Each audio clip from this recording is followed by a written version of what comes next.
নমস্কার, Indian monks পেজে সবাইকে স্বাগত। আজকে অনেকখানি দেরি হয়ে গেল। 9টা থেকে শুরু হওয়ার কথা ছিল, 9:16। বাইরে গেছিলাম, তো কোভিড কারণে একটু আটকেও গেছিলাম।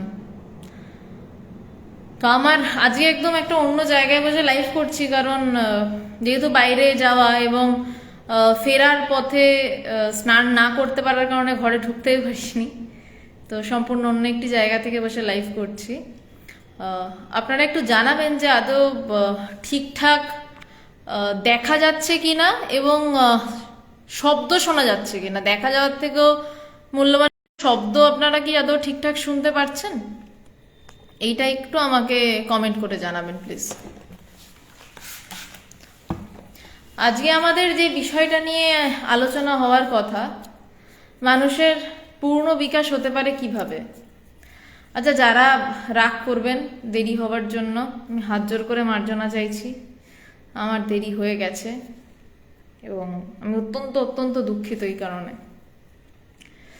স্বামী শিষ্য সংবাদ থেকে মানুষের পূর্ণ বিকাশ। আমরা পূর্ণ বিকাশ বলতে কি বুঝি, কাকে পূর্ণ বিকাশ বলতে বুঝি? পূর্ণ বিকাশ সেটাই আমরা যেমন বলি একটা বাচ্চা বড় হবে, সেটা তার পূর্ণ বিকাশ। আচ্ছা, ধন্যবাদ, অনেক শোনা যাচ্ছে। ওকে, থ্যাংক ইউ। নমস্কার শ্রীমতীদি, নমস্কার সবাইকে, নমস্কার, গুড ইভিনিং। এখন জিৎ গুড ইভিনিং নয়, প্রায় গুড নাইটের পর্যায়ে চলে গেছে, কিন্তু এই সময়টা আমাদের গুড ইভিনিংই বলার অভ্যাস সবার। যাই হোক, পূর্ণ বিকাশ আমরা কাকে বলি? যে একটা মানুষ, একটা বাচ্চা যখন জন্মাচ্ছে, সে যখন একটু বড় হয়, সে যখন একটু অন্তত 20 বছরের যুবক হয় বা 24 বছরের যুবক হয়, তখন আমরা বলি যে না, এবারে পূর্ণ যুবক, মানে এর পূর্ণ বিকাশ হয়েছে। পূর্ণ বিকাশটা আমাদের সবার চোখে কিভাবে ধরা পড়ছে? পূর্ণ বিকাশটা আমাদের সবার চোখে ধরা পড়ছে যে তার শরীর সুগঠিত, তার মন সুগঠিত কিনা সন্দেহ। শরীর সুগঠিত, মন সুগঠিত, আমাদের একটা নিক্তি রয়েছে। সেই নিক্তির মাপে মেপে আমরা বলি যে হ্যাঁ, এর মন সুগঠিত। সেই নিক্তিটা কি না? সমাজ। সেই নিক্তিটা কি না? সমাজের 99% মানুষের চিন্তার সাথে আমাদের চিন্তা যদি মেলে, থ্যাংক ইউ ভাস্বতী দি, তো আমাদের 99% মানুষের চিন্তার সাথে যদি সেই চিন্তা মেলে, তবে আমরা বলি যে হ্যাঁ, এর মন সুগঠিত। সেই মনটা কেমন হয় একটু একটু ভেবে যাই আমরা। একটু বলছি আমি, কারণ খুব সূক্ষ্ম আলোচনা আজকে। আমার মানে লজ্জা লাগছে আজকে আমার, আজকের দিনে আমার এতটা দেরি হলো। যেদিন এত সূক্ষ্ম, আগের দিন এত সূক্ষ্ম কিছু ছিল না। মনের সুগঠিতটা, মনের পূর্ণ বিকাশ আমরা কি বলি? যে না, সে একটা বিয়ে করবে, তার একটা বউ হলো, কি বউয়ের একটা বর হলো, তার কিছু ছেলে বা মেয়ে বাচ্চা হলো, এবং সে সুন্দরভাবে আচ্ছা সন্দীপ চক্রবর্তী, আপনি কোন বইয়ের কথা বলছেন? দ্য গ্রেটেস্ট যদি হয়, আমি ওটা প্রসেসিংয়ে রয়েছে, ওটা আমি আপনাকে জানাবো।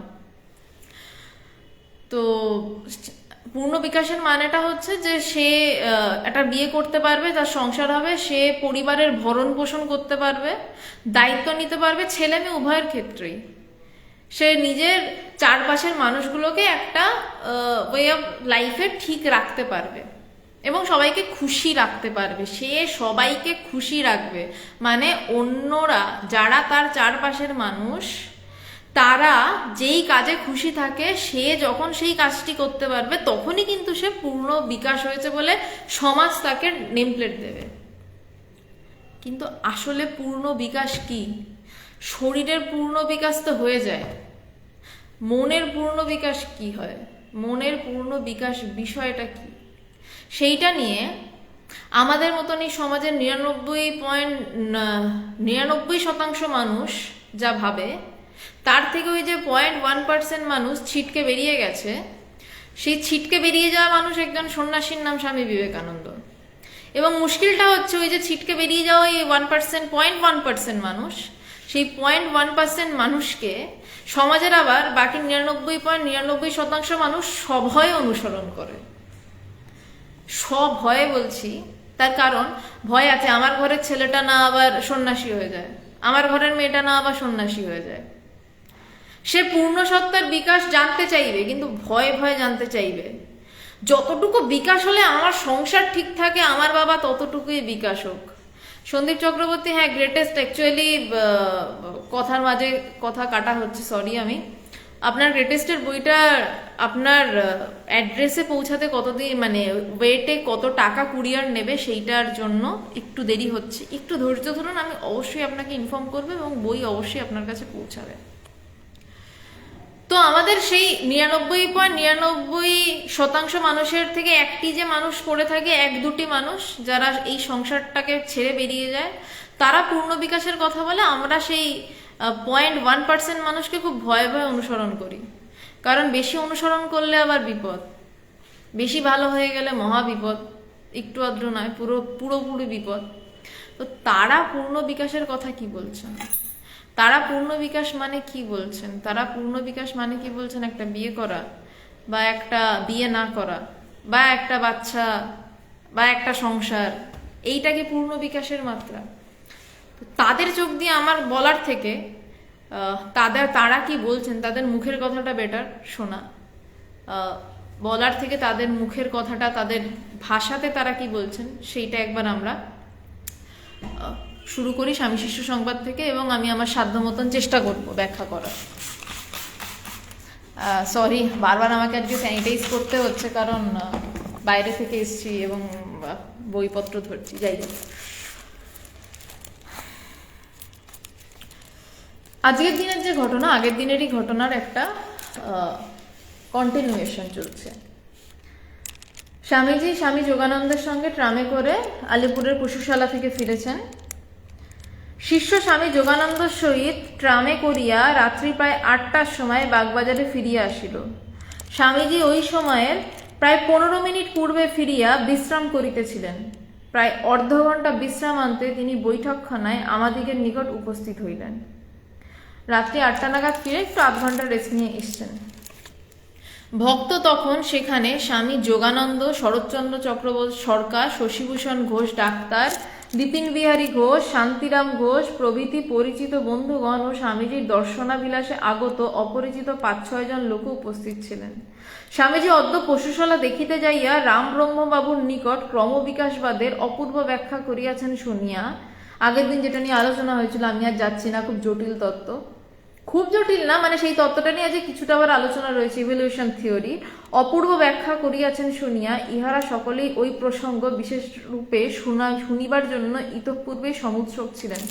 আচ্ছা, আজকে যারা শুনছেন, আমি একটু একটা কথা বলে নিই। আজকের আলোচনাটা একটু দীর্ঘায়িত হবে। এই আলোচনাটা বেশ রাতও হয়েছে, এখন 9:26 বাজে। যদি আলোচনাটা দীর্ঘায়িত হয়, আপনারা যারা শুনছেন আপনাদের কোনো অসুবিধা নেই তো? আপনারাই, মানে যারা শুনছেন তারাই তো আসল। আপনারা একটু কমেন্ট করে জানান যদি আলোচনা একটু দীর্ঘায়িত হয় তাহলে আপনাদের অসুবিধা আছে কি না। যদি আপনাদের অসুবিধা থাকে কারণ রাত বাড়ছে, তাহলে আমি খুব শর্টে শেষ করব, আদারওয়াইজ ঘটনার গভীরে ঢোকার চেষ্টা করব। একটু আপনারা কাইন্ডলি জানান যে অসুবিধা আছে কি না। তো রামব্রহ্মবাবুর নিকট ক্রমবিকাশবাদের অপূর্ব ব্যাখ্যা করিয়াছেন শুনিয়া ইহারা সকলেই ওই প্রসঙ্গ বিশেষ রূপে শুনিবার জন্য ইতঃপূর্বে সমুৎসুক ছিলেন। অতএব তিনি আসিবা মাত্রই সকলের অভিপ্রায় বুঝিয়া শিষ্য এই কথাই পারিল। আচ্ছা আচ্ছা, অসুবিধা নেই, মোটামুটি 4 জন বলে দিয়েছেন, বেশ। তাহলে আমি একটু যেভাবে ইচ্ছা সেভাবে ঢুকি, যেভাবে বিষয়টা আসে সেভাবে ভিতরে ঢোকার চেষ্টা করি আর কি। শিষ্য মহাশয়, পশুশালায় ক্রমবিকাশ সম্বন্ধে যাহা বলিয়াছিলেন তাহা ভালো করিয়া বুঝিতে পারি নাই। অনুগ্রহ করিয়া সহজ কথায় তাহা পুনরায় বলিবেন কি? বেশ বেশ, ধন্যবাদ, অনেক ধন্যবাদ। তো শিষ্য বলছেন যে শিষ্যরা বুঝতে একটু অসুবিধা হয়েছে, কারণ আগে কথা হয়েছে স্বামী বিবেকানন্দ এবং সুপারিনটেন্ডেন্টের মধ্যে, পশুশালার সুপারিনটেন্ডেন্ট আলিপুর চিড়িয়াখানার। তো বেশ একটু হাইফাই আলোচনা হয়েছে বিভিন্ন দর্শন মতবাদ এই সেই নিয়ে। তো স্বামীজি এবার শিষ্য সেই আলোচনাটার পুরোপুরি বুঝতে পারেনি। সে বলছে যে অনুগ্রহ করে সহজ কথায় পুরোটা একটু বুঝিয়ে দিন। স্বামীজি শিষ্য কেন, স্বামীজি বলছেন কেন, কি বুঝিসনি? শিষ্য, এই আপনি অন্য অনেক সময় আমাদের বলিয়াছেন যে বাহিরের শক্তিসমূহের সহিত সংগ্রাম করিবার ক্ষমতাই জীবনের চিহ্ন এবং উহাই উন্নতির সোপান। আজ আবার যেন উল্টা কথা বলিলেন। শিষ্য স্বামীজিকে খুব পলাশ সর্দার, একটু সহজভাবে আলোচনা করুন যাতে বুঝতে সুবিধা হয়। মানে আমি যেভাবে আলোচনা করি পলাশবাবু, এর থেকে সহজে আলোচনা বেদান্ত করার সামর্থ্য আমার নেই, তবুও আমি চেষ্টা করব। আপনার যেখানে অসুবিধা হবে আপনি আলোচনার শেষে একটু প্রশ্নগুলো জট ডাউন করে রাখুন, আপনি আলোচনার শেষে একটু আমাকে প্রশ্নটা করবেন, আমি চেষ্টা করব আমার যতটুকু ক্ষমতায় কুলায় আমি বোঝানোর। শিষ্যর একটা সুন্দর গুণ ছিল, সে স্বামীজিকে বিভিন্ন সময়ে ক্রস করত, যে না স্বামীজি আপনি এইটা বলছেন, স্বামীজি আপনি এই সময় এইটা বলেছেন, তাহলে আপনি এখন কেন এরকম বলছেন? সবারই সাহস থাকে না স্বামী বিবেকানন্দকে প্রশ্ন করার, এবং শিষ্য এটা করতে খুব শ্রদ্ধার সাথে। গুরুকে অবশ্যই প্রশ্ন করতে হয়। অদ্বৈতবাদে গুরুকে প্রশ্ন করাই আধ্যাত্মিকতার একটা সোপান হিসাবে নির্দেশিত।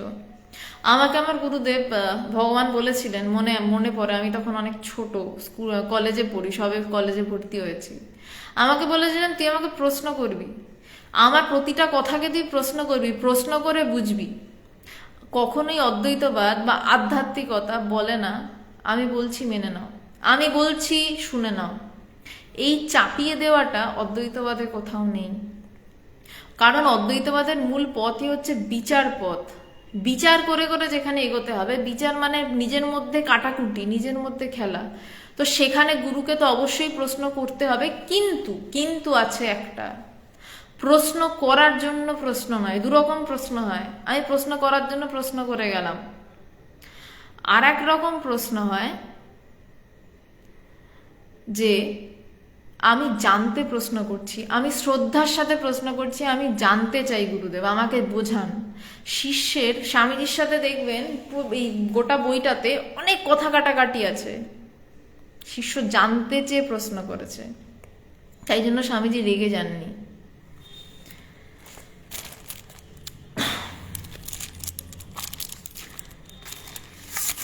তো সেই যে শিষ্য বলছে যে আপনি আমাদের বহু সময় বলেছেন যে বাইরের শক্তিসমূহের সঙ্গে সংগ্রাম করার ক্ষমতাই জীবনের চিহ্ন। বাইরের যে শক্তি, বাইরের যে ঝড়ঝাপটা, তার সঙ্গে যখন সংগ্রাম করছি সেটাই জীবন, এবং সেইভাবেই উন্নতি আমাদের করতে হবে। বলছে আজ যেন আবার উল্টো বললেন।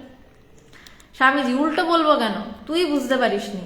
অ্যানিম্যাল কিংডম বা নিম্ন প্রাণী জগতে আমরা সত্যই struggle for existence, survival of the fittest প্রভৃতি নিয়ম স্পষ্ট দেখতে পাই। তাই ডারউইনের থিওরি কয়েকটা সত্য বলে প্রতিভাত হয়।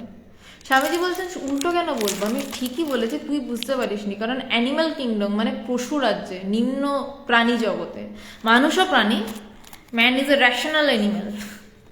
মানুষের নিজেকে অ্যানিম্যাল বলতে খুব কষ্ট হয়, কারণ আমি নিজেকে পশু বলবো, এই আমি বেশ একটা কোট টোট পরে বসে রয়েছি, এটা কোনো পশুরই থেকে আহরণ করা সুতো টুতো কিছু হবে? তো এই সুন্দর কোট প্যান্ট পরে যদি একটা বাঁদরও বসে থাকতো তো থাকতো, কিন্তু মানুষের বুদ্ধি বেশি, তার হাতে টেকনোলজি রয়েছে, সে কথা বলতে জানে, সে নিজেকে পশু বলবে কোন দুঃখে? তাই মানুষের এইখানেও চালাকি, এইখানেও কি বলবো সূক্ষ্ম অসভ্যতা, মার্জনা করবেন, মানুষকে গালি দিচ্ছি। বলছে man is a rational animal, পুরো ডাইরেক্টলি সে বলছে না যে মানুষ পশু, পশুই তো, একটু উচ্চতর পশু। বলছে যে অ্যানিম্যাল কিংডম বা নিম্ন প্রাণী জগতে আমরা সত্যই স্ট্রাগল ফর এক্সিস্টেন্স, বাঘ হরিণকে মেরে খাচ্ছে, হরিণ বাঘকে দেখলে ছুট মারছে, যদি ছুট মেরে বাঁচতে পারে বাঁচছে, বাঘ যদি তার ঘরে লাফিয়ে পড়ে, সুদেষ্ণা গাঙ্গুলি প্রণাম, বাঘ যদি লাফিয়ে পড়ে হরিণের ঘাড়ে তাকে খেতে পারে, বাঘের পেট ভরছে। হরিণ যদি দৌড়ে পালাতে পারে, হরিণের প্রাণ বাঁচোয়া। তো বলছে যে এই যে struggle for existence, survival of the fittest প্রভৃতি নিয়ম স্পষ্ট দেখতে পাই। বলছে এই সমস্ত নিয়মগুলো আমরা প্রাণী জগতে পরিষ্কার দেখতে পাই। তাই ডারউইনের থিওরি অনেকটা সত্য বলে মনে হয় আমাদের। কিন্তু তফাৎ আছে। হিউম্যান কিংডম, যাদের একটু বুদ্ধি বেশি, যারা নিজেকে রেশনাল অ্যানিমেল বলছে সেই হিউম্যান কিংডম বা মনুষ্য জগতে যেখানে রেশনালিটির বিকাশ, যেখানে জ্ঞান বুদ্ধির বিকাশ, সেখানে এই নিয়মের উল্টোটাই দেখা যায়। মনে কর যাদের আমরা রিয়েলি গ্রেট ম্যান বা আইডিয়াল বলে জানি, তাদের বাহ্য স্ট্রাগল একেবারেই দেখতে পাওয়া যায় না। বলছেন যেখানে মানুষের জগতে, যেখানে জ্ঞান বুদ্ধির বিকাশ রয়েছে, যেখানে রেশনালিটির বিকাশ রয়েছে, সেখানে এই নিয়মের উল্টোটাই আমরা দেখতে পাই, এই নিয়মের উল্টোটাই দেখা যায়। মনে করো যাদের আমরা রিয়েলি গ্রেট ম্যান, যাদের আমরা সত্যি বড় লোক বলি বা আদর্শ বলে জানি, বড় লোক মানে টাকা পয়সায় বড় লোক নয়, টাকা পয়সায় বড় লোকও বড় লোক, কিন্তু বড় লোক দু ধরনের হয়, এক যাদের পয়সা আছে, এক যাদের মন আছে। যাদের মন আছে, যাদের বুদ্ধি আছে, যাদের মেধা আছে, তারাও বড় লোক। আবার যারা পয়সা করেছে তাদেরকেও বড় লোক বলে। তো বলছে তাদের বাহ্য স্ট্রাগল একেবারেই দেখতে পাওয়া যায় না। আলাউদ্দিন খাঁ, আমজাদ আলী খান শরৎ বাজাচ্ছেন স্টেজে বসে, আপনারা একদম শরতের মিঠে সুরে রাত্রির প্রথম প্রহরে ভূপালী কোথায় চলে যাচ্ছে খোঁজ রাখা যাচ্ছে না, সকাল ভৈরব দিয়ে শুরু হচ্ছে, কিন্তু এর পিছনে তাদের কতটা স্ট্রাগল রয়েছে, কতটা চেষ্টা রয়েছে এই স্টেজে আসার জন্য, কি কি সূক্ষ্ম সূক্ষ্ম বিষয় রয়েছে, এগুলো আমরা জানি না। বলছেন যে এই তাদের বাহ্য স্ট্রাগল একেবারেই দেখতে পাওয়া যায় না। তারা মানুষের এখানেই বদমাইশি, মানুষ বাইরে কামড়াকামড়ি করে না, মানুষ ভিতরে ভিতরে কামড়াকামড়ি করে, মানুষ মনে মনে কামড়াকামড়ি করে, বুদ্ধিতে বুদ্ধিতে বাদরামো করে, বাইরে বাদরামো করে, মানুষের বুদ্ধিতে বাদরামো করে, মানুষের বুদ্ধি দিয়ে অন্য লোককে মেরে ফেলতেও শেষ রেখে কমতি রাখে না। বাক্যে আমরা ঝাঁপিয়ে পড়তে দেখি, আমরা মানুষকে ঝাঁপিয়ে পড়তে দেখি না, কিন্তু এমন অবস্থা সবারই হয়, সবাই জানেন যে যেন ঘাড়ের উপর ঝাঁপিয়ে পড়ছে, এবং সেটা বাঘের থাবার থেকে আরো খারাপ। তো বলছেন যে স্বামীজি বলছেন যে এইভাবে এই যে প্রাণী জগতের ইনস্টিংক্ট, স্বাভাবিক জ্ঞানের প্রাবল্য, যে তাদের স্ট্রাগল দেখতে পাওয়া যায় না অ্যানিমাল কিংডম বা মনুষ্যতর প্রাণী জগতে ইনস্টিংক্ট বা স্বাভাবিক জ্ঞানের প্রাবল্য। মানুষ কিন্তু যত উন্নত হয় ততই তাতে রেশনালিটির বিকাশ। বলছে মানুষ যতটাই উন্নত হয় ততটাই মানুষের জ্ঞান বুদ্ধির বিকাশ। এই জন্য অ্যানিমাল কিংডমের ন্যায় রেশনাল হিউম্যান কিংডমে পরে ধ্বংস সাধন করে উন্নতি হতে পারে না। বলছে পশু সমাজে অনেকগুলো হরিণ মেরে দিল, বাঘের উদরপূর্তি হলো, হতে পারে, কিন্তু মানুষের সমাজে এভাবে অন্যের ধ্বংস করে উন্নতি লাভ হতে পারে না, হয় না বলছেন না, করছে তো।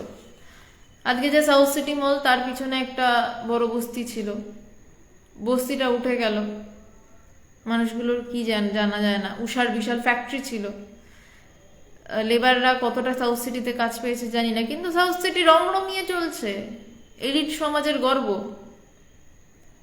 আমিও যাই, দরকার পড়লে যাই। তো বলছেন যে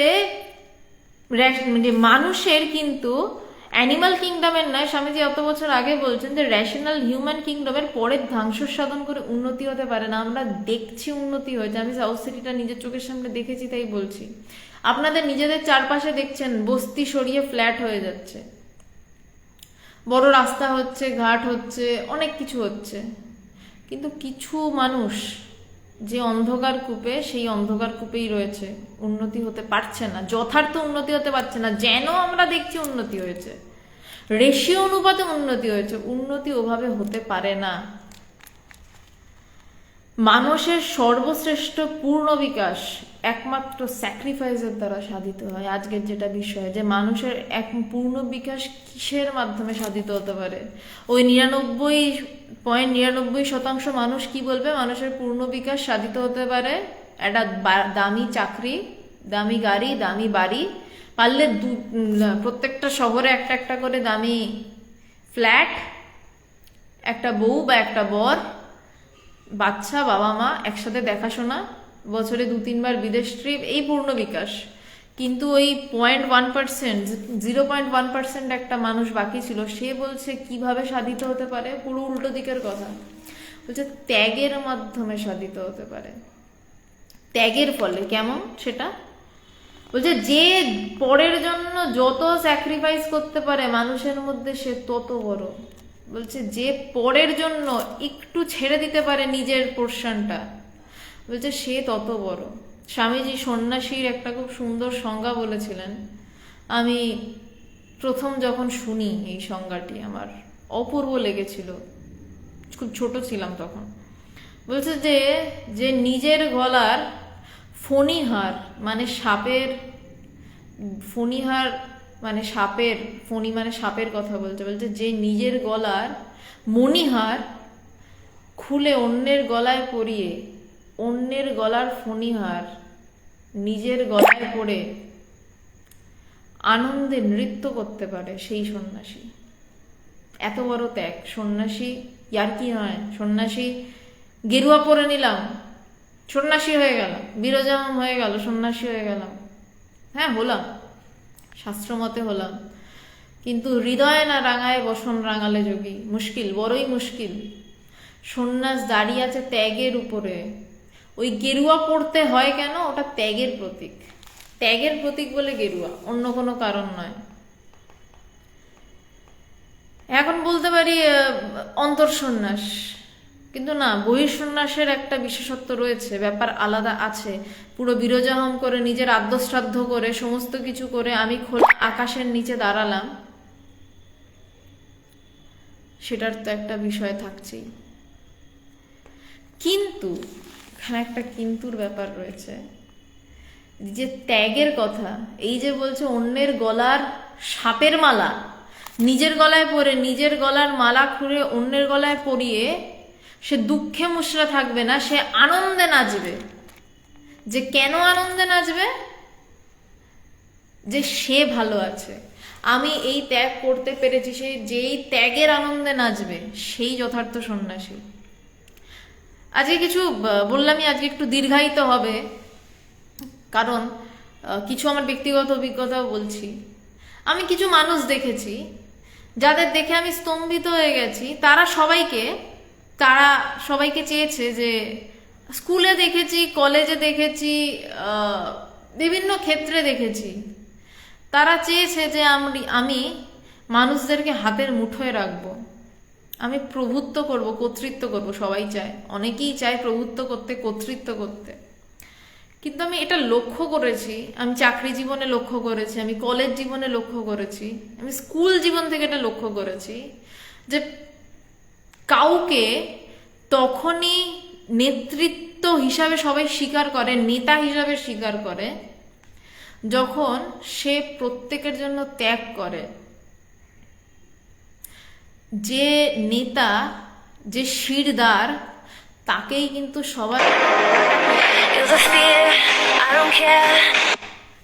কিন্তু সবার আগে গলাটা কেটে দিতে হয়, গলাটা কেটে নামাতে হয়। সেই প্রথম যে নিজে ত্যাগ করবে, সে ত্যাগ করবে প্রথম, তারপর তো বাকিদের ত্যাগ। তাকে দেখে তার ত্যাগের মাত্রা এমন মাত্রা ছাড়া হবে, সেই দেখে বাকিরা এমনি আসবে যে আমি ত্যাগ করতে চাই। আর কাউকে যদি চাও যে এ তোমার কথা শুনবে, তার জন্য সর্বস্ব ত্যাগ করো। তাকে কিছুতেই আটকাতে চাও না, তাকে যত পারো বড় করো, আরো বড় করো। তার কিছু গুণ পেলে সেটাকে বড় করো।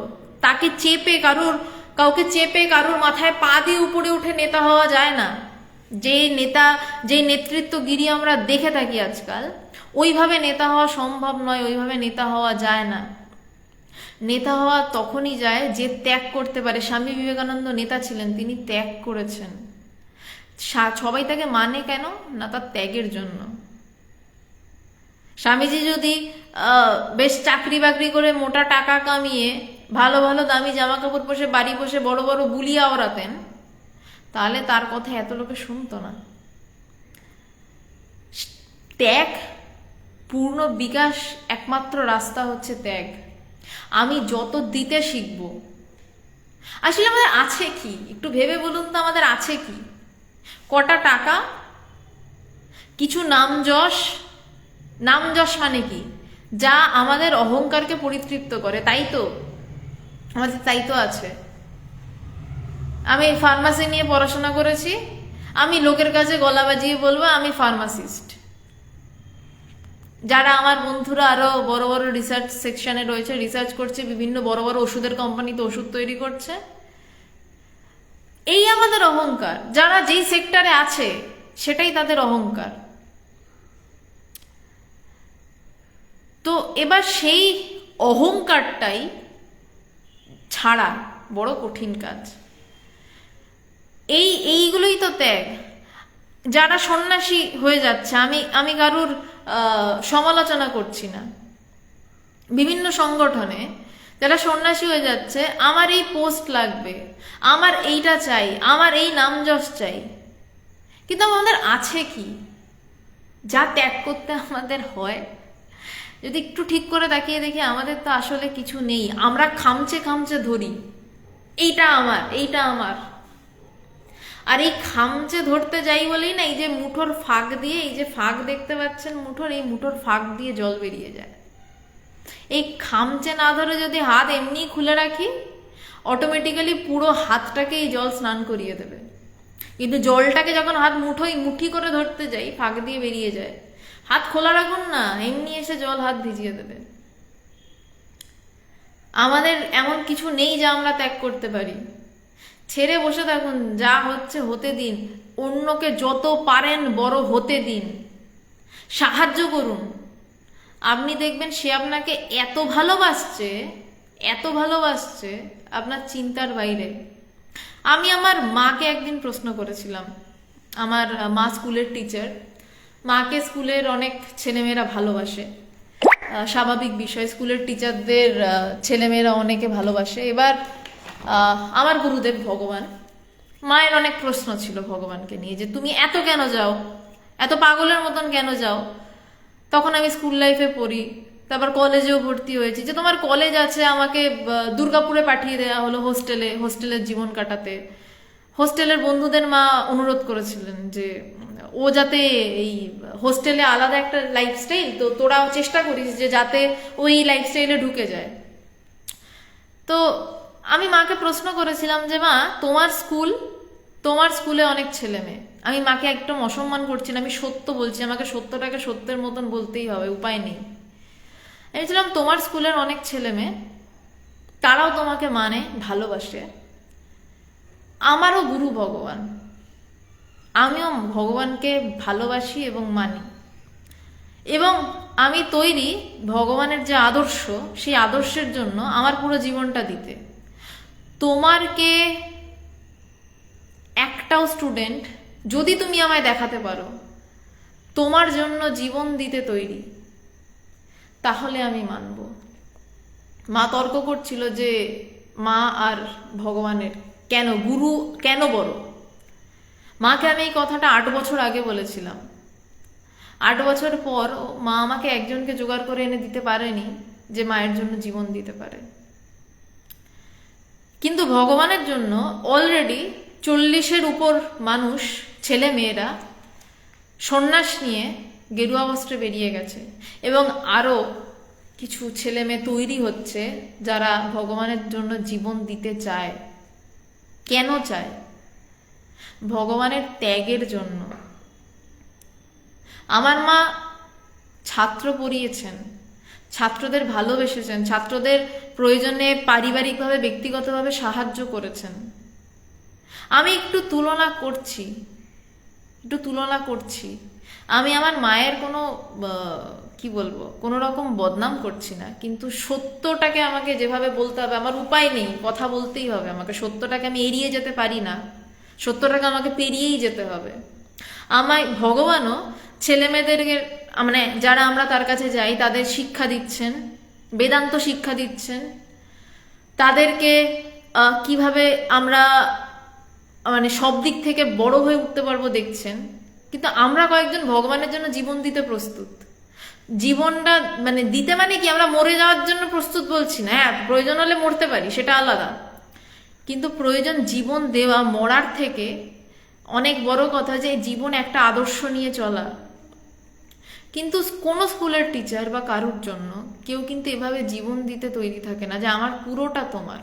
এটার কারণ কি, আধ্যাত্মিক পথের শুধু ভগবান বলে নয়, বিভিন্ন যারা আধ্যাত্মিক পথের যারা ঠিক ঠিক বিজ্ঞানী গুরু হন, তাদের জন্য কিন্তু শিষ্যরা জীবন দিয়ে সন্ন্যাস নেয় এবং জীবনটা ওই আদর্শের পিছনেই দেয়, কারণ ওই ত্যাগ, তা সেই গুরুর মধ্যে পূর্ণ বিকাশ হয়েছে, মনুষ্যত্বের পূর্ণ বিকাশ হয়েছে। এবং ভগবান আমাদেরকেও শেখাচ্ছেন যে তোমারও পূর্ণ বিকাশ হোক। মজাটা এখানেই, তিনি আমাদের ছোট করে রাখতে চাননি, তিনি নিজে বড় হয়েছেন, তিনি, তাকে আমরা ভগবান বলে ডাকি, আজকে একটু আলোচনায় আসছে এই কথাগুলো, তাকে আমরা ভগবান বলে ডাকি। এবং তিনি আমাদেরকে বললেন যে দেখ, মানুষই ভগবান, আমি এটা অনুভব করেছি, তোরাও যে ভগবান এইটা তোরা বুঝতে পারবি এবং এটা তোরা বোঝার চেষ্টা কর যে তোরাও ভগবান। ভগবানের একটা খুব সুন্দর কথা বলছেন, মানুষই ভগবান। তো প্রত্যেকের মধ্যে সেই ভগবত সত্তাকে, সেই শ্রেষ্ঠ সত্তাকে তিনি নির্দেশ করছেন। সেই জন্যই তো আমরা সব ছেড়ে বলছি, ভগবানের কাছে বলছি যে হ্যাঁ আমরা সব ছেড়ে দাঁড়িয়ে আছি। এবং অলরেডি 40 জনের উপর সন্ন্যাসী সন্ন্যাসিনী ছেলেমেয়েরা দাঁড়িয়ে রয়েছে তার চারপাশে। তার কারণ কি, তিনি নিজে ত্যাগ করেছেন, ত্যাগের উপর দাঁড়িয়ে এই সব ছাড়া, ত্যাগের উপর দাঁড়িয়ে এই ভালোবাসা, ত্যাগ ছাড়াই ভালোবাসা হয় না। আমার মা স্কুলের টিচার, তিনি স্কুলে কিছুটা ভালো মন্দ তাদের দেখেছেন, বাড়িতে এসে আমার ভালো মন্দ আরো 1000 গুণে বেশি দেখেছেন, কারণ আমি তার মেয়ে, আমি তার অনেক বড় স্বার্থ, তার মেয়ে তার অনেক বড় স্বার্থ। আমার মতন করে তিনি কোনোদিনই স্কুলের ওই বাচ্চাগুলোকে ওভাবে দেখতে পারবেন না। কিন্তু ভগবানের কাছে কোনো আলাদা নেই, তার নিজের বলে কিছু নেই, সবটাই যখন ত্যাগ, তখন তো পুরোটাই দেওয়া নেওয়া থাকে। তাই স্বামীজি বলছেন যে পূর্ণ বিকাশই একমাত্র রাস্তা ত্যাগ। মনকে যে যত কন্ট্রোল করতে পেরেছে সে তত বড় হয়েছে। মনের সম্পূর্ণ বৃত্তিহীনতায় আত্মার বিকাশ হয়। মনের সম্পূর্ণ বৃত্তিহীনতায়, যেখানে মনের চাওয়ার মুহূর্তটুকু অব্দি নেই, বৃত্তিহীনতা। বৃত্তি মানে কি, আমার মনে একটা চাহিদা উঠলো, সেইটা আমি চেয়ে ফেললাম, কিন্তু তারও আগে একটা বৃত্তি ওঠে, আমি জল খাবো, তারপর আমি গিয়ে জল খাচ্ছি, ওই বৃত্তিটাও যার নেই, বলছে সেই বৃত্তিহীনতায় আত্মার বিকাশ। বলছে মনকে যে যত কন্ট্রোল করতে পেরেছে সে তত বড় হয়েছে, যার মনে বৃত্তি যত কম সে তত বড় হয়েছে। অ্যানিমাল কিংডমে স্থূল দেহের সংরক্ষণে যে স্ট্রাগল পরিলক্ষিত হয়, হিউম্যান প্লেন অফ এক্সিস্টেন্সে মানব জীবনে মনের উপর আধিপত্য লাভের জন্য বা সত্য বৃদ্ধি সম্পন্ন হওয়ার জন্য সেই স্ট্রাগল চলছে।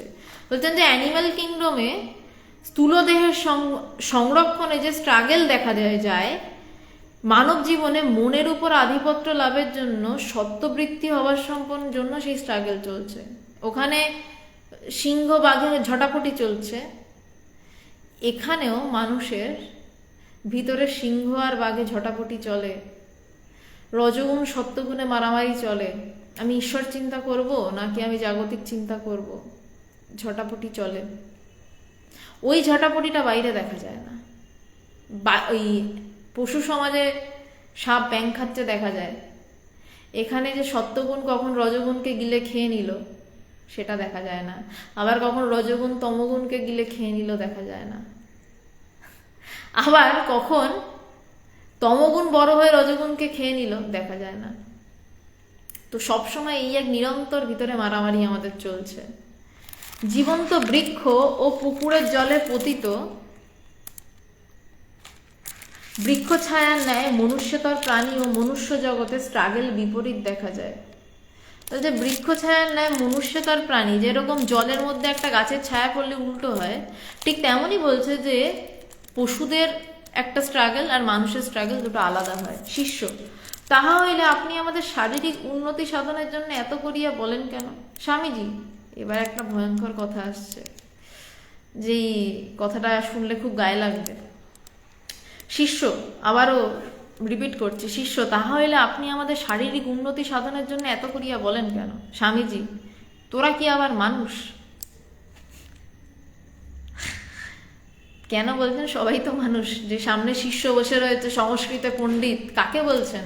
না, সে সংস্কৃতে পণ্ডিত ব্রাহ্মণ, সে গড়গড়িয়ে শাস্ত্র বলতে পারে, তাকে বলছেন যে তোরা কি আবার মানুষ?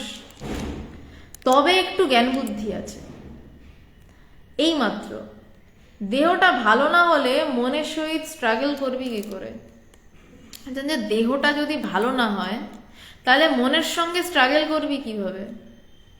যদি আমার দেহতে সবসময় প্রবলেম হতে থাকে, আমার আজকে হাতে ব্যথা, আমার কাল পায়ে ব্যথা, আমার কালকে পেটে গ্যাস হয়েছে, আমি মনের সাথে লড়বো কখন আর পেটের গ্যাস তাড়াবো কখন? আমাকে তো আগে পেটের গ্যাস তাড়াতে হবে। আগে দেহ যদি একদম ফিটফাট থাকে, যদি আমি বলি আরে আমি একদম দারুণ আছি, তারপর মনের প্রশ্ন। দেহে উহ আহ করে যাচ্ছি প্রাথমিক অবস্থায়, পরের অবস্থায় দেহ উহা করুক, মনের তার সাথে কোনো সম্পর্ক থাকে না। মন বলে আমি জিও আছি, মন বলবে আমি বিন্দাস আছি, দেহ উহা করতে পারে। অভেদানন্দজির একটা গল্প মনে পড়ছে, স্বামীজির গুরু ভাই, যতদূর সম্ভব অভেদানন্দজিরই ঘটনা। অভেদানন্দজির কিছু একটা অপারেশন করতে হতো, তো তিনি ডাক্তারকে বলছেন যে অ্যানাস্থেশিয়া করতে হবে না। তো ডাক্তার বলছে আপনার তো ভয়ঙ্কর লাগবে। বলছে কোনো দরকার নেই, আপনি শুধু বলুন কটা নাগাদ অপারেশনটা করবেন, আপনার অ্যানাস্থেশিয়া করার কোনো দরকার নেই, কালী মহারাজ। তো ডাক্তার অ্যানাস্থেশিয়া করলেন না, এবং সেই সময় অভেদানন্দজি সমাধিস্থ হয়ে পড়লেন। তার কোনো দেহবোধই নেই, দেহ থেকে জাস্ট মনটাকে তুলে নিলেন।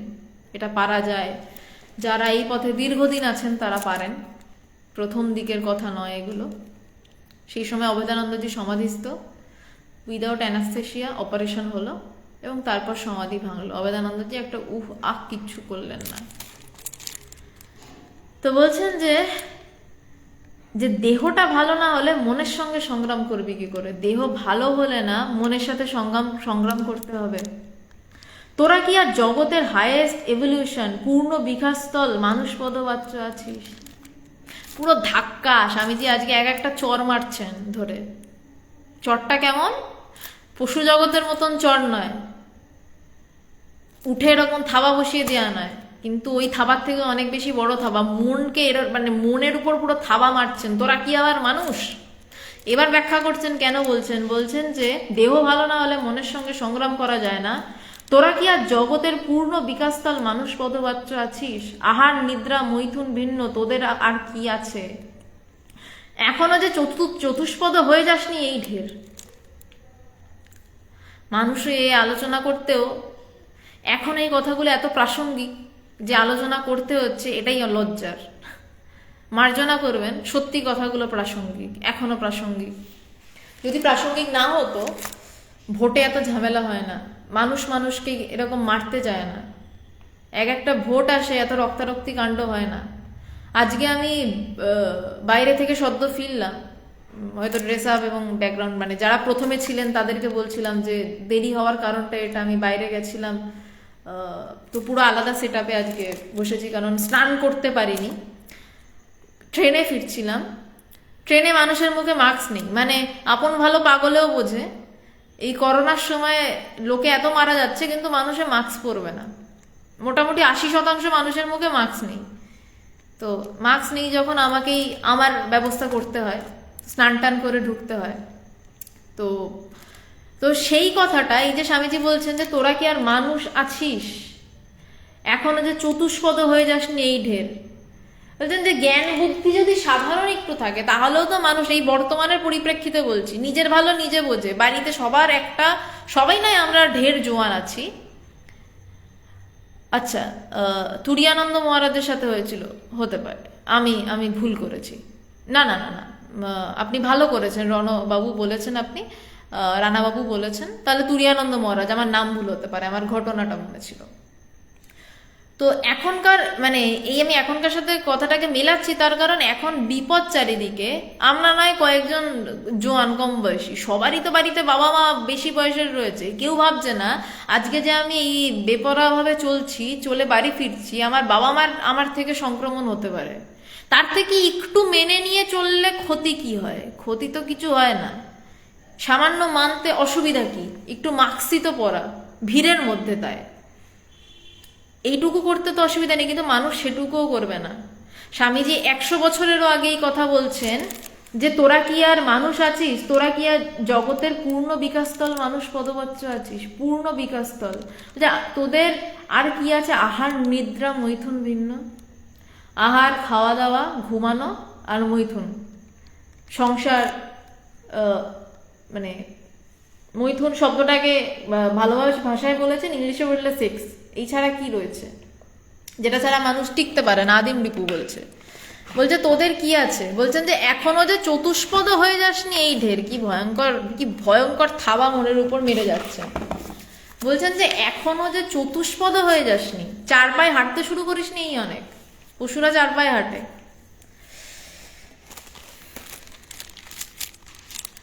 তো দুঃখের যেটা বিষয় হচ্ছে যে এখনো একই অবস্থার পরিবর্তন হয়নি। ঠাকুর বলতেন মান হুঁশ আছে যার সেই মানুষ। তোরা তো জায়স্য মৃয়স্য বাক্যের সাক্ষী হয়ে স্বদেশবাসীর হিংসাস্থল ও বিদেশিগণের ঘৃণার আস্পদ হয়ে রয়েছিস। তোরা অ্যানিম্যাল, তাই স্ট্রাগল করতে বলি। কি ভয়ঙ্কর ঝাড় দিচ্ছেন স্বামীজি শিষ্যকে। এর থেকেও বাজে ঝাড় আর হয় না।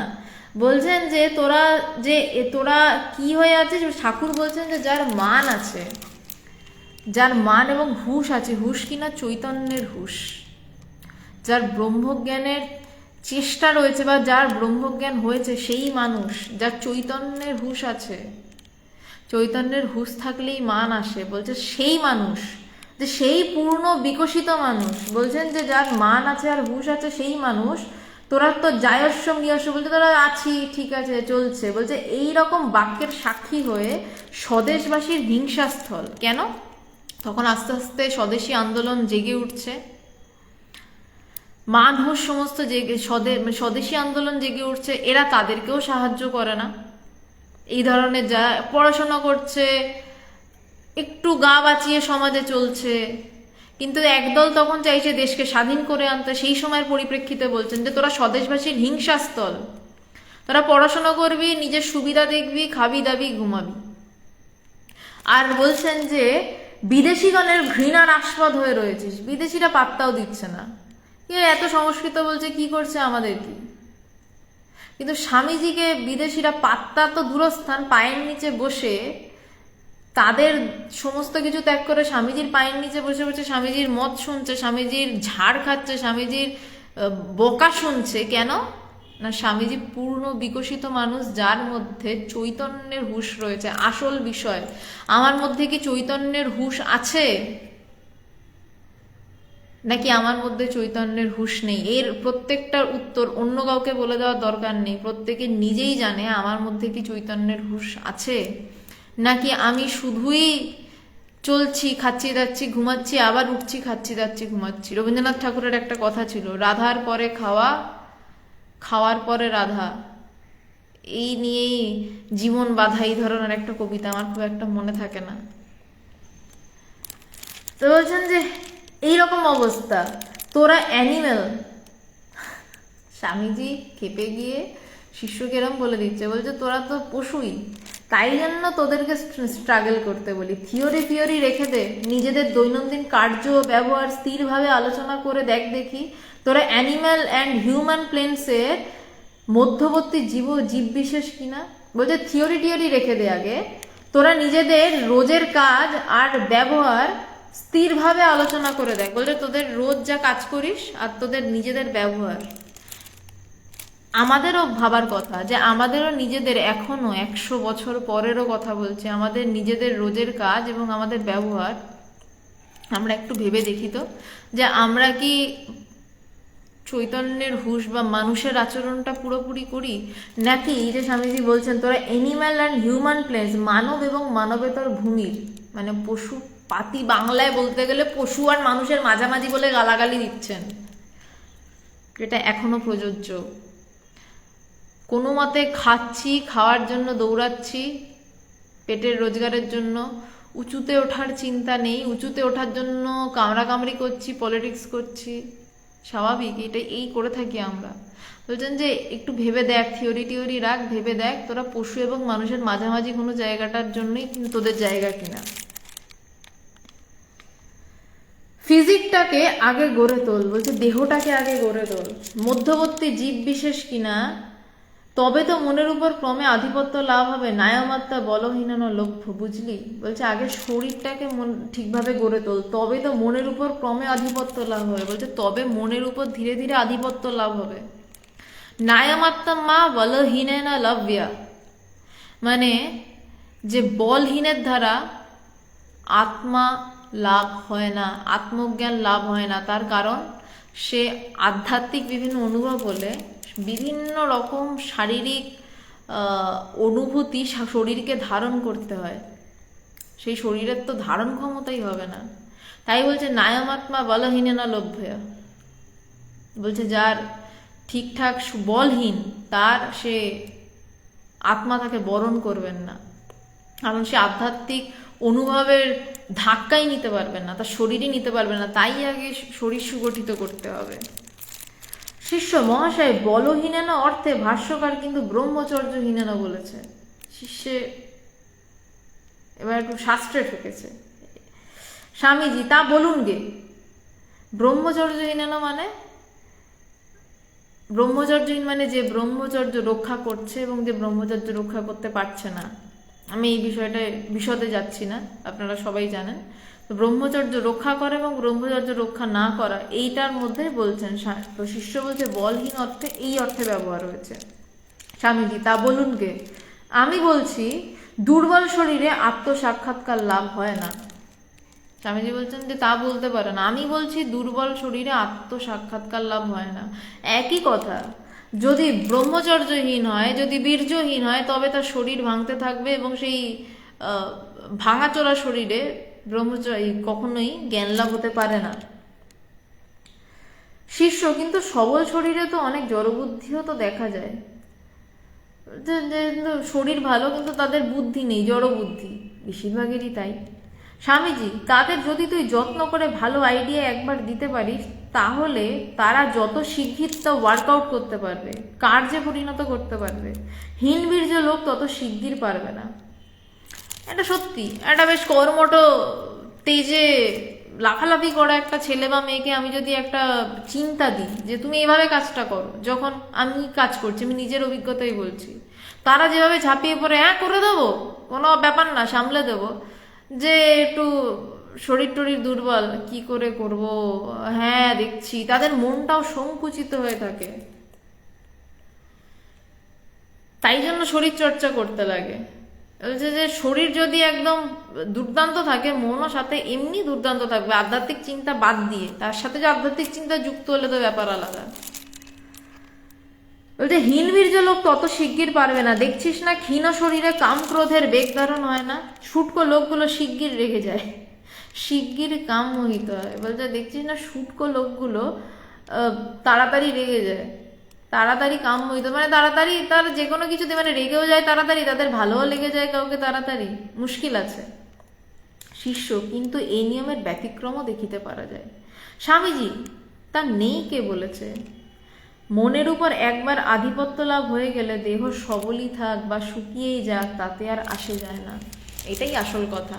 এই স্বামীজি যে আলোচনাগুলি করছেন, যে কথাগুলি বলছেন, সেগুলো সবই প্রাথমিক স্তরের কথা, কারণ শিষ্য প্রাথমিক স্তরে আছে। শিষ্য যদি উচ্চ স্তরে থাকতেন, স্বামীজি তার সাথে উচ্চ স্তরের কথা বলতেন। শিষ্য কিছুদিন আগে মাত্র দীক্ষা নিয়েছে, বেশি দিন হয়নি, বেশি বছর হয়নি, তাই স্বামীজি তার সাথে এই কথাগুলোই বলছেন। শিষ্য বলছেন এই নিয়ম একটা ব্যতিক্রম হয়। স্বামীজি বলছেন যে হ্যাঁ হয়, কিন্তু মনের উপর একবার কন্ট্রোল হতে হবে। মনের উপর একবার কন্ট্রোল হয়ে গেলে দেহ সবল থাক বা শুকিয়ে যাক, তাতে আর আসা যায় না। ওই যে তুরিয়ানন্দজির কথা বললাম, আমি ভুল করে কালী মহারাজের কথা বলেছিলাম, রানা ভট্টাচার্য ধরিয়ে দিলেন, ধন্যবাদ আপনাকে। ওটা কালী মহারাজের ঘটনা নয়, তুরিয়ানন্দজির ঘটনা। তো তখন একবার মনের উপর আধিপত্য এসে গেলে কি হচ্ছে, শরীর কেটে নিচ্ছে কোথায়, তাতেই আসা যায় না।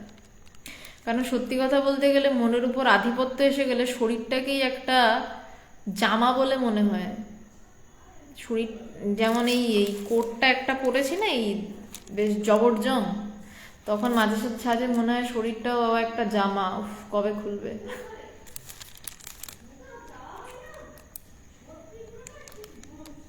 বলছে তাতে আর আসা যায় না। মোট কথা হচ্ছে শরীর ভালো না হলে সে আত্মজ্ঞানের অধিকারী হতে পারে না। ঠাকুর বলতেন শরীরে এতটুকু খুঁত থাকলে জীব সিদ্ধ হতে পারে না। বলছেন যে শরীর ভালো না হলে আত্মজ্ঞানের অধিকারী হতে পারে না। ঠাকুর বলতেন যে শরীরে যদি এতটুকু খুঁত থাকে, একটুও খুঁত থাকে, ঠাকুর সবার শরীর দেখতেন, যারা তার কাছে আসতো, বুক দেখতেন, মুখ দেখতেন, হাত দেখতেন, হাতের ওজন দেখতেন। শরীরে এতটুকু খুঁত থাকলে জীব সিদ্ধ হতে পারে না।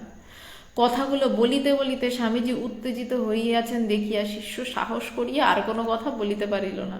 বড় গরম জায়গায় আলোচনা এসে পৌঁছেছে। স্বামীজির সিদ্ধান্ত গ্রহণ করিয়া স্থির হইয়া রইল। এইখানেই শিষ্যের সৌন্দর্য। সে তর্ক করার জন্য তর্ক করেনি, সে জানতে তর্ক করেছে। সে যখন দেখলো তার গুরু বলছে এবং তার গুরু তার অনুভব থেকে বলছে, সে তখন স্বামীজির সিদ্ধান্ত গ্রহণ করে স্থির হয়ে রইল, আর তর্ক করলো না। কিছুক্ষণ পর স্বামীজি রহস্য করিয়া উপস্থিত সকলকে বলিতে লাগিলেন, আর এক কথা শুনেছেন? আজ এই ভট্টাচ বামুন নিবেদিতার এঁটো খেয়ে এসছে। তার ছোঁয়া মিষ্টান্ন না হয় খেলি, তাতে তত আসে যায় না, কিন্তু তার ছোঁয়া জলটা কি করে খেলি? এবার স্বামীজি রসিকতার ভাবে এসছেন, এবং রসিকতার সাথে আগের দিন দেখেছেন যে ওই সুপারিনটেন্ডেন্ট বাবুর বাড়িতে, রামব্রহ্ম বাবুর বাড়িতে নিবেদিতার কে নিয়ে যখন স্বামীজি গেছিলেন, এক টেবিলে বসে শিষ্য কিছুতেই খেতে চাইছিল না। স্বামীজি তাকে বারবার রিকোয়েস্ট করে, বারবার বলা হয় যে পুনঃ পুনঃ অনুরোধ করে তাকে খাইয়েছিল, এবং নিবেদিতার ছোঁয়া জল নিজে খেয়ে তারপর শিষ্যকে খেতে দিয়েছিল। ওই করে তার প্রথম সংস্কার ভাঙলেন তিনি, প্রথম শিষ্যের আড় ভাঙলেন। এইবারও আড় ভাঙছেন কি করে না, হাটের মাঝখানে হাড়ি ভেঙে। সবাই জানে শিষ্য ভীষণ ব্রাহ্মণ, একদম সে সব মানে। করালেন তো করালেন, এবার সবার সামনে এসে আবার রগর করে বলছেন যে আর এক কথা শুনেছে, আজ এই ভট্টাচ বামুন নিবেদিতার এঁটো খেয়ে এসছে। এবার বলছে নিজে কিন্তু জোর করে তাকে জল খাইয়েছে। বলছে তার ছোঁয়া মিষ্টান্ন নয় খেলি, তাতে তত আসে যায় না, তার ছোঁয়া জলটা কি করে তুই খেলি? শিষ্য, তা আপনি তো আদেশ করিয়াছিলেন, গুরুর আদেশে আমি সব করিতে পারি। জলটা খাইতে কিন্তু আমি নাড়াচ্ছিলাম, আপনি পান করিয়া দিলেন, কাজেই প্রসাদ বলিয়া খাইতে হইল। শিষ্যের আট আছে, কিন্তু গুরুর যেখানে যেখানে গুরুর প্রসাদ, সেখানে তার কোনো আট নেই। এই জন্যই শরৎচন্দ্র চক্রবর্তী এই রকম একটা বই লিখতে পেরেছেন, স্বামী শিষ্য সংবাদ, যেটা নিয়ে আমরা এখনো আলোচনা করি। উনি এমন ছিলেন বলি এই বই লিখেছেন, যেই বই পড়ে অনেক ছেলে সাধু হয়ে ঘর ছেড়ে বেরিয়ে গেছে, অনেক ছেলে, অনেক মেয়ে। তো শিষ্য কিরকম বলছে, যে আপনি আদেশ করেছিলেন, গুরুর আদেশে আমি সব করতে পারি, এইটা থাকা চাই। দীক্ষা নিলেই হলো না, লাফাতে লাফাতে দীক্ষা নিয়ে বসলাম না, আমি কি গুরুর আদেশে সব করতে পারি? এইটা আসল।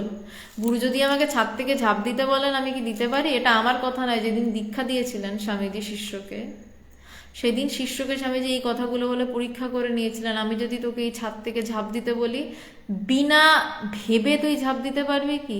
অত ভাবনা চিন্তা নেই, ঝাঁপ দিতে বলেছেন ঝাঁপ দিচ্ছি। কে বলেছে? না গুরু, অন্য কেউ নয়। পৃথিবীতে একজন, যা বলবে তাই করতে পারবি কি? তো বলছেন যে জলটা খাইতে কিন্তু আমি নাড়াচ্ছিলাম। স্বামীজি জল নিয়ে একটু বেশি আক্রমণ করেছেন। বলছেন যে তার ছোঁয়া মিষ্টান্ন নয় খেলি, অবশ্য যায় না, জলটা কি করে খেলি? বলছে জল খাইতে কিন্তু আমি নাড়াচ্ছিলাম, আপনি পান করিয়া দিলেন, কাজেই প্রসাদ বলিয়া খাইতে হয়েছে। বলছে আপনি পান করে দিয়েছেন, আপনি খেয়ে দিয়েছেন, তো সেটা আমার কাছে প্রসাদ, তাই খেয়েছি। স্বামীজি, তোর জাতের দফা রফা হয়ে গেছে, এখন আর তোকে কেউ ভট্টাচ বা বলে মানবে না। বলছেন তোর জাতের দফা রফা হয়ে গেছে, এখন আর তোকে কেউ ভট্টাচ বামুন বলে মানবে না। বেশ খুনসুটি চলছে।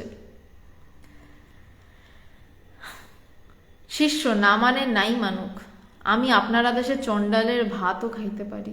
কি অপূর্ব গুরুভক্তি! সে এত গোড়া ব্রাহ্মণ, সে কিছুই ছোঁয়া খায় না লোকের, সেখানে সে স্বামীজির ছোঁয়া আছে বলে নিবেদিতার জল খেয়ে নিয়েছে। ওই সমাজে দাঁড়িয়ে, এখনকার সমাজের কথা আমি বলছি না। কিন্তু সে বলছে যে আমাকে নাম, স্বামীজি আর কি করে বলছে তো জাতের দফা রফা হয়ে গেছে। জাত, যার কাছে মূল বিষয় জাত, সে জাত ছাড়া অন্য কিছু বুঝতো না। সে ব্রাহ্মণেতর জাত, ইতর জাতি নিয়ে কিছুদিন আগে স্বামীজির সাথে তর্কাতর্কি করেছে। কিন্তু সে এমন শিষ্য, এইরকম শিষ্য হতে পারলেই সব হয়ে যায়। অত সবাই গুরু হতে চায়, তো এখানেই মুশকিল হয়। আসল হয় হচ্ছে শেখা যে আমার গুরুদেব কেমন শিষ্য ছিলেন, সেই রকম শিষ্য যেন হতে পারি। এই যে শরৎচন্দ্র চক্রবর্তী বলছেন যে না মানে নাই মানুক আমাকে ভট্টাচ ব্রাহ্মণ, আমি আপনার আদেশে চণ্ডালের ভাতও খাইতে পারি, তার কাছে কিছুই আসে যায় না। যদি স্বামীজি আদেশ দেয়, যদি আমার গুরু আদেশ দেয়, আমাকে যা খুশি তাই করতে হবে। কেন? আমার গুরু বলেছে। কেন বলেছে বাপু আমি তো জানি না। এই অবস্থা যদি যতদিন না মনের হচ্ছে ততদিন হলো না। কথা শুনিয়া স্বামীজি উপস্থিত সকলে হো হো করিয়া হাসিয়া উঠিলেন।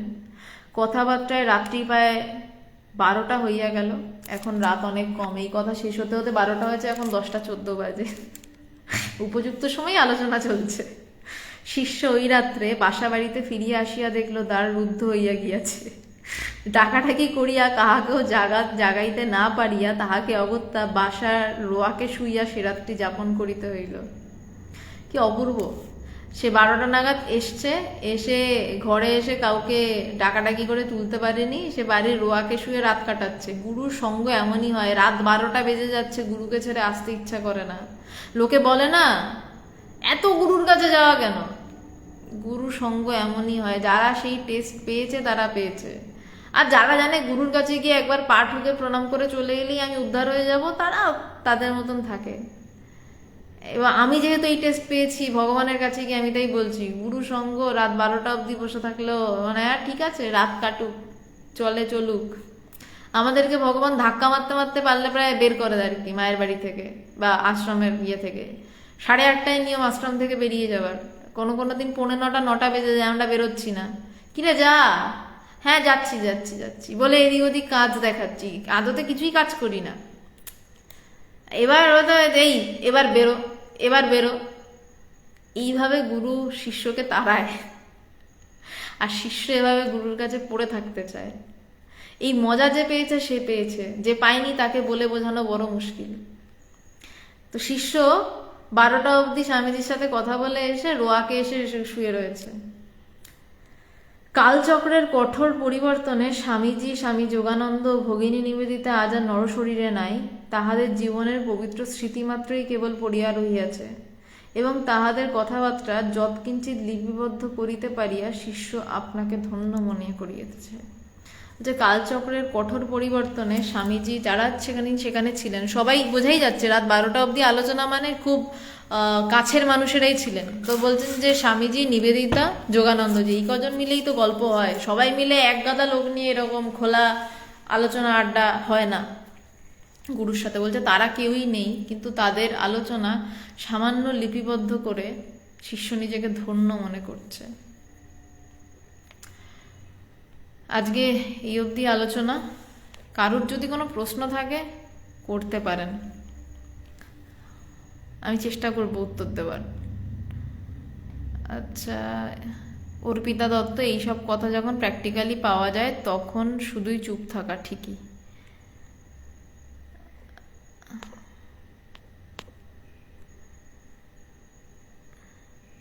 বেশ, আজকে মনে হয় না আর কারুর কোনো প্রশ্ন আছে। Merry Christmas, happy new year সবাইকে। এখনো বোধহয় আর একটু দেরি আছে, কারণ আরো ক্রিসমাস বা হ্যাঁ ক্রিসমাসের আগে বোধহয় না আর কোনো সেশন হচ্ছে, পরশু দিনই ক্রিসমাস। মেরি ক্রিসমাস সবাইকে, সবাই ভালো থাকবেন। তবে নিউ ইয়ারের আগে বোধহয় আরো সেশন থাকবে। তাহলে আলোচনা আজকে এই অবধি থাক। আপনারা এতজন, এখন 116 জন, মাঝে 130 জনের উপর, 133-34 জন মতন শুনছিলেন এত রাতে আলোচনা। আমার নিজেকে খুব ভালো লাগছে। আপনাদের সবাইকে ধন্যবাদ।